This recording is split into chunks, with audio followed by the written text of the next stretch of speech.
Hello everybody, this is Keith from CryptoCoinMindSet.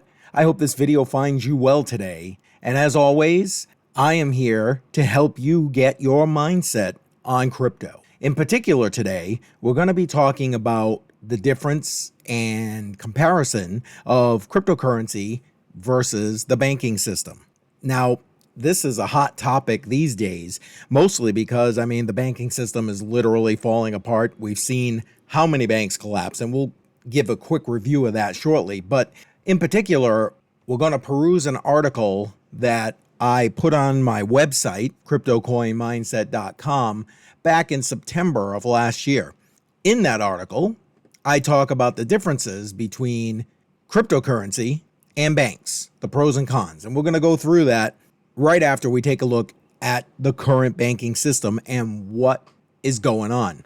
We have seen since the beginning of March several banks collapse and be taken over either by the FDIC or absorbed by other banks, who these other banks, again, too big to collapse, too big to fail. The first was Silvergate back in the beginning of March.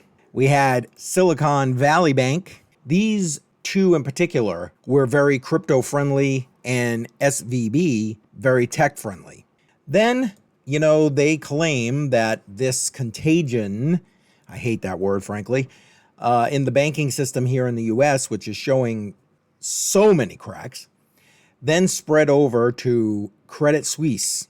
Frankly, Credit Suisse has been in trouble for a while, but hey, why not, right? Now we're talking First Republic. That was until, last few days, the most recent bank to collapse, and again absorbed by JP Morgan Chase. And again, JP Morgan Chase is considered by the US government too big to fail. They're consolidating. FDIC, government regulators, bankers are consolidating everything down into what is going to be the several largest banks. First Republic. We thought things were going to slow down after that because, at the end of the day, the government is busy telling us that, hey, don't worry about it. Everything is sound. Everything's great. Not. Now we see PacWest. That's a regional bank group out of California who has had their stock just plummet. It started the year out, their stock at I believe it was $60 a share. As of the recording of this video, it's trading at $3 a share. Holy moly. And why? Again, same idea about what's going on, how they've got their money distributed. And PacWest, it's mostly in commercial real estate and mortgage rates. These mortgages were put in place, the majority of them, back when we had free money, near zero interest rates. So now with the Fed raising interest rates at unprecedented speeds, this puts banks like PacWest pretty much upside down. Combine that with the fact that there is weakness in the commercial real estate market because people are working from home. Since the pandemic, it's been Zoom, it's been online work, it's been no need for major office space in some of these metropolitan hubs. But again, don't worry, you've got the Treasury Secretary coming out and telling you the banks are fine, everything is great, despite the fact that they're literally falling one by one. Okay. Now that we've got the doom and the gloom out of the way, and believe me, as I say that, realize that this is just the beginning. This is just the tip of the iceberg. And we'll talk a little bit about how you can help to protect yourself a little bit later. But right now, let's jump into the article I wrote on our blog. Again, link to that article directly in the description below. And take a look at exactly some of the pros and cons, the differences between banks and crypto. So, which one do you think is better? Cryptocurrency or banks? At the end of the day, they're completely different systems when you think about it. When you talk technology, obviously blockchain technology is far superior. which is why certain sectors of the banking system are already integrating into blockchain technology. You need to understand the differences between the two systems in order to better decide which one is more efficient, more useful for the average person. So let's try and do that right now. So I start out by explaining that our current banking system is a debt-based system. The only way money gets into the economy is by banks basically giving loans and injecting that into the economy. The Fed will do that by injecting it into the stock market, for example. Now, I've told you before, you see I have a video here from Mark Moss, and there's a link to his YouTube channel in the description below. I highly suggest that you go there and you subscribe to that YouTube channel, and he has a newsletter. Subscribe to that. This gentleman does a much better job than I. He's much more eloquent than I. He dives deeply into history and puts it all together in as plain a language as possible. I know that's what I'm trying to do for you right now, but again, much better than I. Link in the description below. So again, debt-based system is what we are looking at in our current banking system. So that debt, when it's cheap, is easy for businesses to get. It's easy for businesses to pay what they owe, etc., etc. However, once you start raising interest rates, which is exactly what's happening right now, you get to see how businesses now are having great difficulty, and frankly, not just businesses. Let's look at the government. I mean, we're talking about our government with a $31 trillion debt. They can't even, obviously they can't even keep up with the interest payments on that. Hence, they need to raise the debt ceiling. But that's a conversation for another time. But it does somewhat relate to what we're talking about right now, okay? But I don't want to get too far off track. I'll try and put another video out about that. But if you really want to get the insight again of how it all interweaves and comes together, check out Mark Morse's channel. But right now, let's go take a look at the pros and cons of the banking system, and in this case, Bitcoin. I start out by separating these two because you need to understand the pluses and minuses of each one individually. So I start out with banks. So let's take a look at some of these pros. Local, community-based. And you want to know what? I am very much about shop local, support the small business, all about that. So quite frankly, that's an important thing to me, and probably to a lot of you who are listening to this channel right now. So, okay, thumbs up for the banking system for local banks. Now, again, remember, the way they're consolidating right now, a lot of these local and regional banks are slowly getting absorbed by the big guys. But still, as of the recording of this video, there are local-based banks. Thumbs up for that. Second on this list is customer service. Let's be honest, blockchain and cryptocurrency technology to use a self-custody wallet and a non-custodial self-custody wallet, you need to have a little bit of understanding of how to utilize that wallet.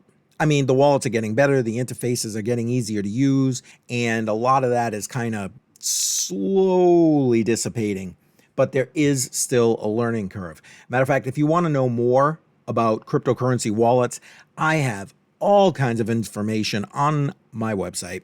Check it out, CryptoCoinMindset.com. Go check out the blog, under wallets, there's all kinds of information. And YouTube channel, I'll take a second now. If you're new here, make sure you hit that subscribe button, tick the bell icon. That way you get notified every time I put out a great video. And you'll notice under playlists, go under playlists, and you'll see I have an entire playlist just dedicated to wallets. And it's not just me, it's influencers from all across the space. So check that information out and make sure you subscribe to the channel. Okay, let's keep going. Online and mobile technology. I mean, let's face it, the younger generations, I mean, I'm a little older, so I still use cash often, but not, not exclusively. But these younger generations, They don't even carry cash. It's pretty much their phone, and they're tapping, Google Pay or Apple Pay or whatever it is, or, they're using their credit card, debit card, etc. Plus to the banking system with regard to that. And finally, if you're looking for credit, so major purchases, a mortgage, a car loan, etc., obviously, here it is. You can access it, get that money, although now at much higher interest rates. Okay, so now quick look at the cons. It's a permission system. You need permission to participate in the system. It's that simple. You got to prove you are who you say you are, and they have to say, okay, yes, you can have an account. Fees. Oh my God. Let's not get me going about banking fees. You go to an ATM, you got to pay a fee to get your money out. I can't tell you how many times I've done a mathematical error in my checking account, by pennies, even just pennies, and I'm getting feed $30, $35 because I made a mistake. It's centralized, obviously, so they control it. I know people think that, you got money in the bank, it's your money. That money in the bank is nothing more than an IOU. Security. Well, I consider that a con because as good, and I'm using my air quotes, as the banking system security may be, you don't hear about a lot of hacks. There are hacks and data breaches. And these centralized entities are basically targets for hackers. Availability. Most banks, it's business hours. Never mind if you want to go to a physical bank, you definitely got to get there during their business hours when someone's there to even help you. Slow transactions. I mean, how long does it take to send money from one country to another? Never mind, how much does it cost? Back to the fees. It's just insane. A system, the SWIFT system, something that should take minutes, can sometimes take days or weeks. Fraud and theft. I think that's pretty self-explanatory. Erosion of the public trust. We're seeing that now with all these banking collapses that we talked about at the beginning of this video. The public wants to know what can they do to keep their money, what little they may have, because Lord knows interest right now and the prices of everything is just skyrocketing. What can they do to keep what little they have safe? And then we're talking the risk of needing a public bailout. Now, we've seen that they've called them bail-ins, basically, with regard to these recent banking collapses where they're being absorbed by these other bigger banks, and or the FDIC bailing out SBV, instead of the $250,000 limit on FDIC insurance per deposit, you're talking complete coverage of bank balances. Let's take a look at cryptocurrency. As you can see, again, we're sitting here on CryptoCoinMindset.com and my YouTube channel. So a lot more pros to cryptocurrency, but I would like to believe that this is pretty accurate. So it's a permissionless system. That's the first pro here. Complete opposite of the banking system. Anyone that has a mobile phone can literally have a cryptocurrency wallet installed in minutes and be able to participate in the system.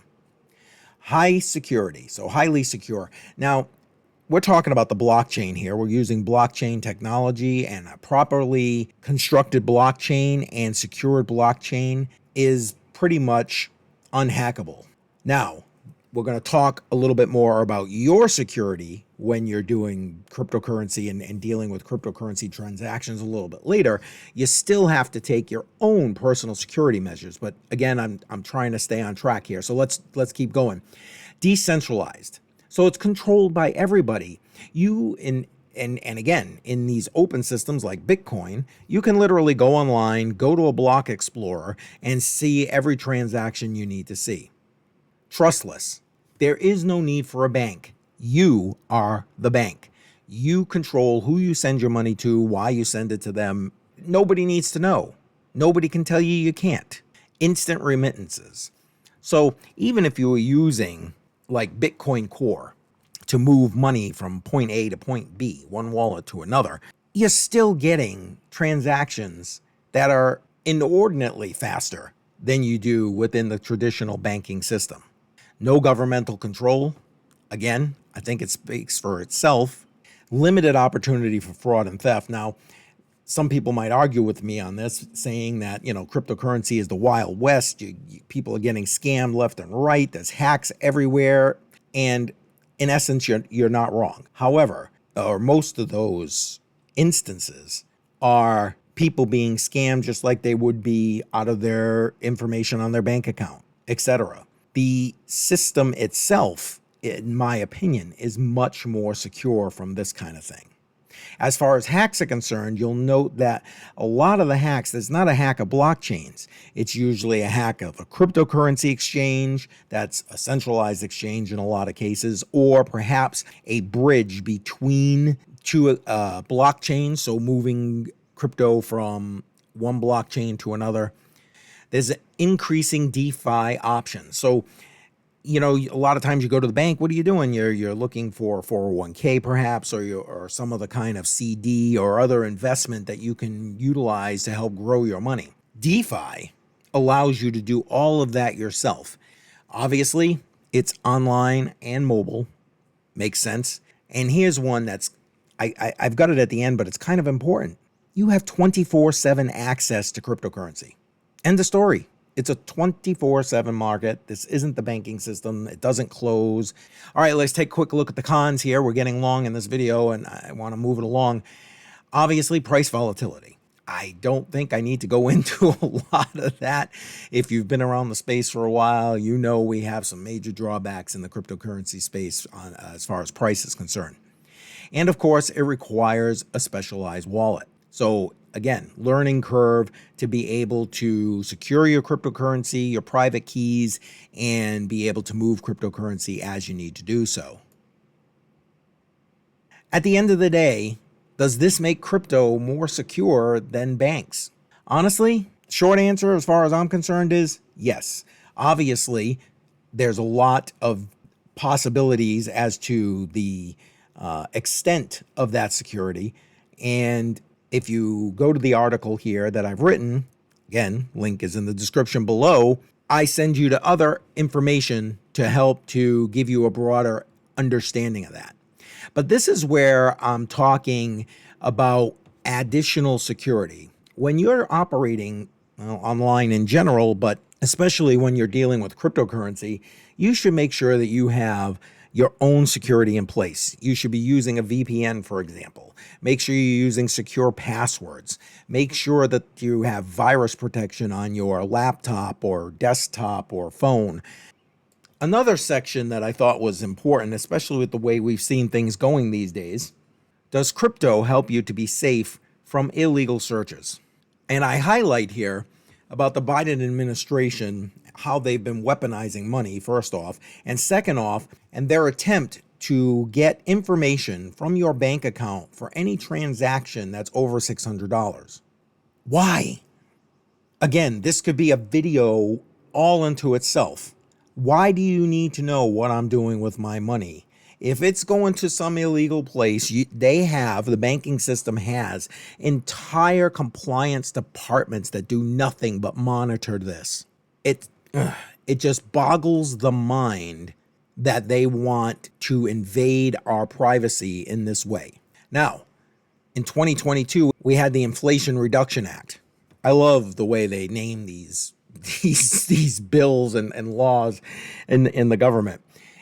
Take whatever the title is and think the opposite, and that's exactly what it is. This has done nothing but raise inflation rates, but that's a whole nother issue. Again, I don't want to get down this rabbit hole, but I note here that in this bill, money earmarked for 87,000 new IRS agents.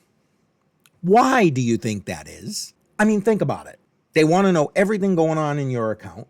They want to be able to arm IRS agents and send them to you to basically harass and strangle every possible penny they can out of you.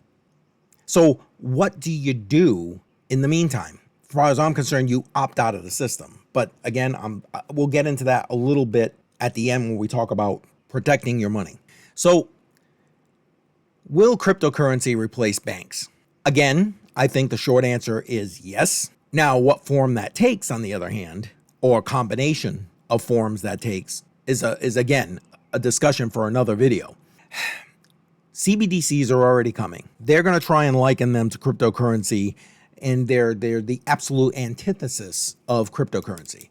Okay, they're going to be completely centralized. They're going to be completely programmable. They're going to be able to tell you you can spend it on this, can't spend it on that. They're going to be able to take it back if they want to. They're going to be able to penalize you for saving it. They're going to be able to do whatever it is they want, despite the technology that they use, even if it is blockchain technology, because it's going to be a centralized, closed blockchain that they're going to be able to completely influence. So, again, what are your options? There's your options to opt out of the system. Here I mention El Salvador, the first country to accept Bitcoin as legal tender. In the case of El Salvador, remember that they are also using the US dollar, so it's a dual system there. So let's talk about the future of banking. I mean, let's face it. We currently use mobile technology to do all kinds of things. You know, PayPal app, Venmo, Cash App, Stripe, Revolut, Alipay, all of these different things that we use currently on our mobile devices, for example. So taking the banking system to a digital banking system and eliminating cash is not such a far stretch. But now, you know, the future of banking as we know it is very unsecure. I mean, let's be honest. We've seen all these banking failures. So what do we do? And again, not financial advice. I'm not a financial advisor. I'm just some guy on the internet, and in this case on YouTube. But I'll tell you what I'm doing. I am diversifying. Now, for those who have a lot of cash in banks, you may want to consider diversifying your banks. So several different banks, spread your money out, spread the risk out of which banks are going to collapse next. Consider that. You may also want to consider having enough cash on hand. So like physical cash in your house, under your mattress, wherever it is you want to put it. Enough to, be able to buy some groceries you need for a couple of weeks, maybe put some gas in the car. I don't know, maybe prescriptions you might have, et cetera, et cetera. Just your daily living, at least enough to get you through a few weeks, especially if there's a run on the banks. And longer term, for me, for example, I'm diversifying into gold. You would be surprised at how inexpensive and easy it is to invest in gold. I use Acre Gold. Link in the description below. It is an affiliate link. It does not cost you anything to use it. It does support the channel, and I really appreciate you doing that. But with Acre Gold, you can invest $50 a month, and that $50 a month gets invested into gold. You get a choice of how much gold you want to buy at any given time. I get the 2.5 grams. It's perfect. Every few months, I'm getting a new bar of gold and putting it in a secure location and giving myself options for other options, because gold's been around since the beginning of time as money. So it only makes sense that gold is a good diversification option. So if you're interested in that, again, link is in the description below. Acre Gold, it'll get delivered right to your door as soon as you pay for whichever one it is that you purchased. And that helps to diversify my funds. Perhaps it can help you. Then there's also cryptocurrency. I've put together an entire article, again, link in the description below, highlighting a good set of potential investments for beginners. Again, not financial advice. I am not a financial advisor. This is just what I've done, and hopefully it can help you. Finally, beside those listed in this particular article, you may want to consider PrivacyCoins. We were talking about invasion of your privacy, Fourth Amendment search and seizure things a little earlier in this video. PrivacyCoins help to protect what you do online with regard to your money. A link to that article in the description below. Perhaps that may be another consideration for you. All right, let's bring this all together. At the end of the day, remember this banking system that we're currently using. We're seeing it collapse. Every day, another bank is losing its value, being absorbed by either the FDIC or rescued by some other bank. This system is failing, and it's only a matter of time before it completely collapses. So you need to consider, is cryptocurrency the option? That's up to you. But you got to make whatever choice is best for you and your family. Hopefully this video helped you to do that. Again, I'd like to thank you for being here today. If you're new to the channel, make sure you hit that subscribe button, tick that bell icon, and click the all so you get notified every time I put out a great video. And finally, make sure you check out all of our official social media channels by going to Cointree/CCM, link in the description below. And if you like what I'm doing, you can leave us a tip. We'd really appreciate that. You can see you got some options there to leave us a tip. But more importantly, all of our official social media access points are listed here. So again, thank you for coming. We'll see you in the next video.